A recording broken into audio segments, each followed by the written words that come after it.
Números capítulo 13. O Senhor disse a Moisés: Envie alguns homens que espiem a terra de Canaã, que eu vou dar aos filhos de Israel. Envie um homem de cada tribo de seus pais, sendo cada qual chefe entre eles. Moisés os enviou do deserto de Parã, segundo o mandado do Senhor. Todos aqueles homens eram chefes dos filhos de Israel.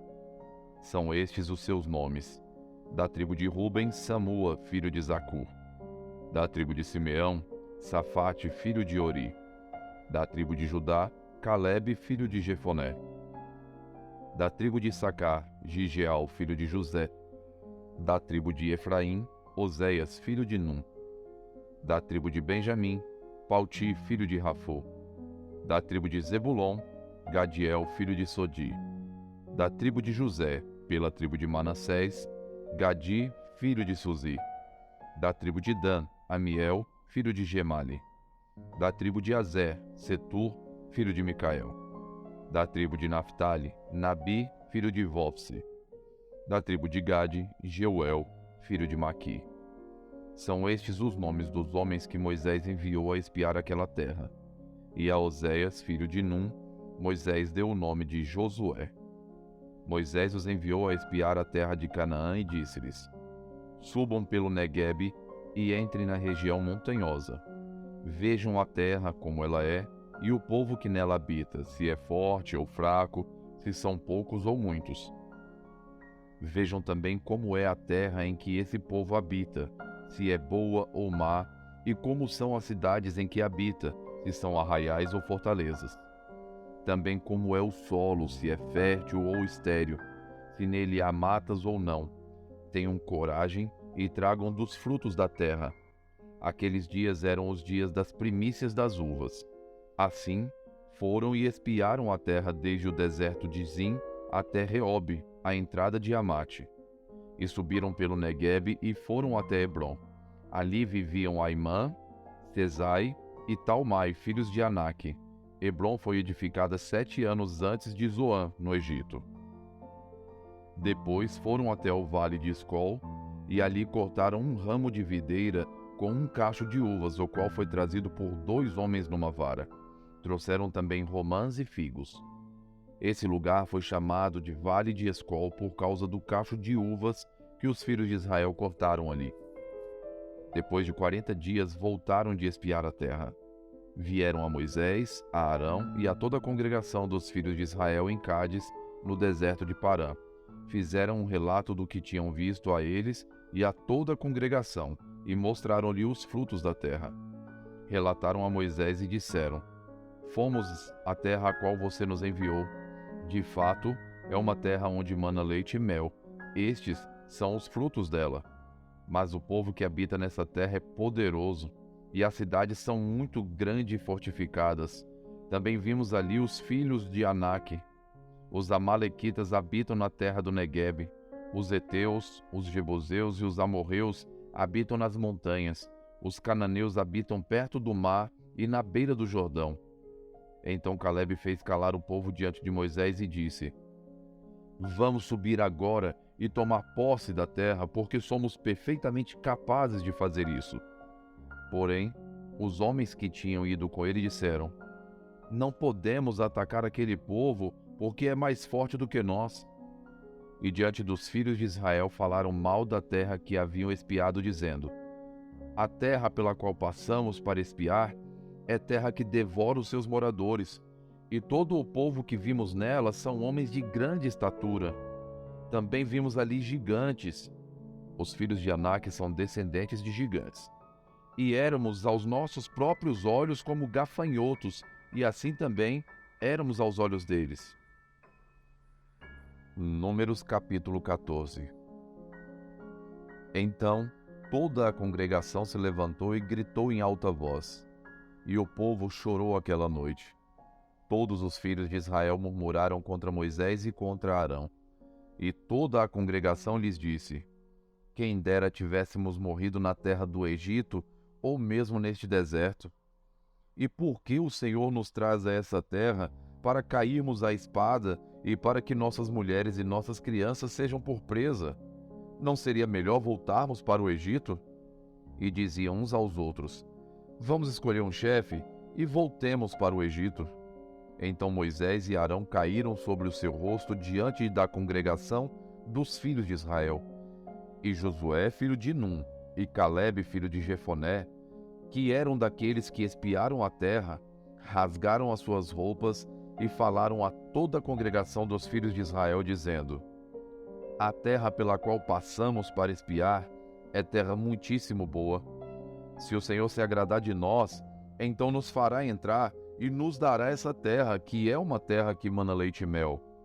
Tão somente não sejam rebeldes contra o Senhor e não tenham medo do povo dessa terra, porque, como pão, os podemos devorar. A proteção que eles tinham se foi, o Senhor está conosco, não tenham medo deles. Apesar disso, toda a congregação disse que Josué e Calebe deviam ser apedrejados. Porém, a glória do Senhor apareceu na tenda do encontro a todos os filhos de Israel. O Senhor disse a Moisés: Até quando este povo me provocará? E até quando não crerá em mim, apesar de todos os sinais que fiz no meio deles? Vou feri-lo com pestilência e deserdá-lo, e farei de você povo maior e mais forte do que este. Moisés respondeu ao Senhor: Os egípcios não somente ouviram que, com o teu poder, fizeste este povo sair do meio deles, mas também o disseram aos moradores dessa terra. Eles ouviram que tu, ó Senhor, estás no meio deste povo, que face a face ao Senhor lhes apareces. Tua nuvem está sobre eles e vais adiante dele numa coluna de nuvem de dia e numa coluna de fogo de noite. Se matares este povo de uma só vez, as nações que antes ouviram a tua fama dirão: Visto que o Senhor não conseguiu fazer este povo entrar na terra que lhe prometeu com juramento, matou-os no deserto. Agora, pois, peço que a força do meu Senhor se engrandeça, como tens falado, dizendo: O Senhor é tardio em irar-se e rico em bondade. Ele perdoa a iniquidade e a transgressão, mas não inocenta o culpado, e visita a iniquidade dos pais nos filhos, até a terceira e a quarta geração. Perdoa, pois, a iniquidade deste povo, segundo a grandeza da tua misericórdia, e como também tens perdoado a este povo desde a terra do Egito até aqui. O Senhor respondeu: Conforme você me pediu, eu perdoei. Porém, tão certo como eu vivo, e como toda a terra se encherá da glória do Senhor, nenhum dos homens que viram a minha glória e os prodígios que fiz no Egito e no deserto, e mesmo assim me puseram à prova 10 vezes e não obedeceram à minha voz, nenhum deles verá a terra que com juramento prometi a seus pais. Sim, nenhum daqueles que me desprezaram a verá. Porém, o meu servo Calebe, visto que nele houve outro espírito, e perseverou em seguir-me, eu o farei entrar na terra que espiou, e a sua descendência a possuirá. Ora, os amalequitas e os cananeus habitam no vale, portanto, amanhã mudem de rumo e caminhem para o deserto, pelo caminho do Mar Vermelho. Depois o Senhor disse a Moisés e a Arão: Até quando vou aguentar esta má congregação que murmura contra mim? Tenho ouvido as murmurações que os filhos de Israel proferem contra mim. Diga-lhes: Tão certo como eu vivo, diz o Senhor, vou tratar vocês de acordo com o que falaram aos meus ouvidos. Neste deserto cairá o cadáver de vocês, de todos vocês que foram contados no censo, de 20 anos para cima, e que murmuraram contra mim.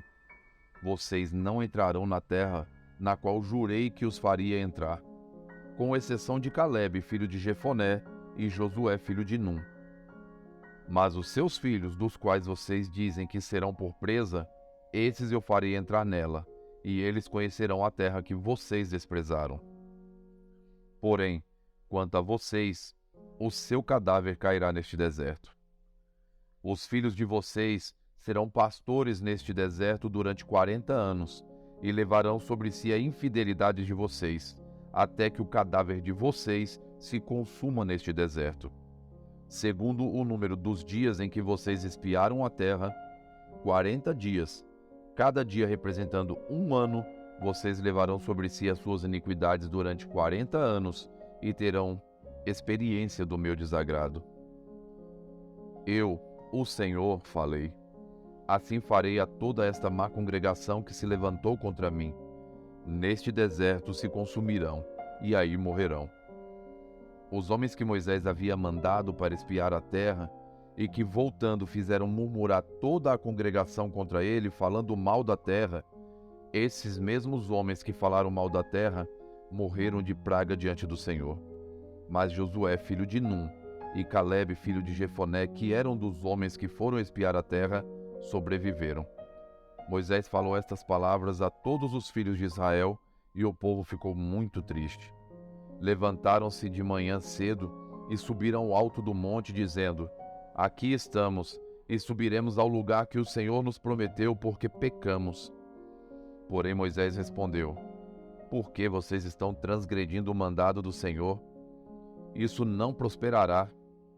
Não vão, porque o Senhor não estará no meio de vocês, e vocês serão derrotados pelos seus inimigos. Porque os amalequitas e os cananeus estão logo ali adiante, e vocês cairão à espada. Uma vez que se desviaram do Senhor, o Senhor não estará com vocês. Contudo, eles teimaram em querer entrar na região montanhosa. No entanto, a arca da aliança do Senhor e Moisés não saíram do meio do arraial.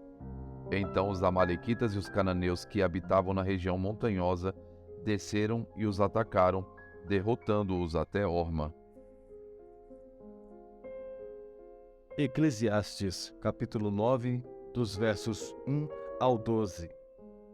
Tenho refletido sobre todas as coisas para chegar à seguinte conclusão: os justos e os sábios, com seus feitos, estão nas mãos de Deus. E se é amor ou se é ódio que está à sua espera, isso ninguém sabe. Ninguém sabe o que vai acontecer. Tudo acontece igualmente com todos.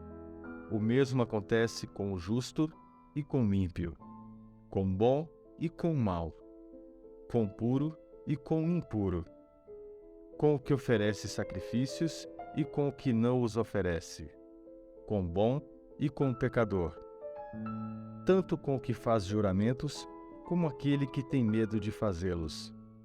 Este é o mal que há em tudo o que se faz debaixo do sol. A mesma coisa acontece com todos. Também o coração das pessoas está cheio de maldade, está cheio de loucura enquanto elas vivem. Depois, rumo aos mortos. Para aquele que está entre os vivos, há esperança, porque mais vale um cão vivo do que um leão morto. Porque os vivos sabem que vão morrer, mas os mortos não sabem nada e não têm nenhuma recompensa a receber, porque a memória deles jaz no esquecimento. Amor, ódio e inveja, para eles, já não existem mais. Eles estão afastados para sempre de tudo o que se faz debaixo do sol.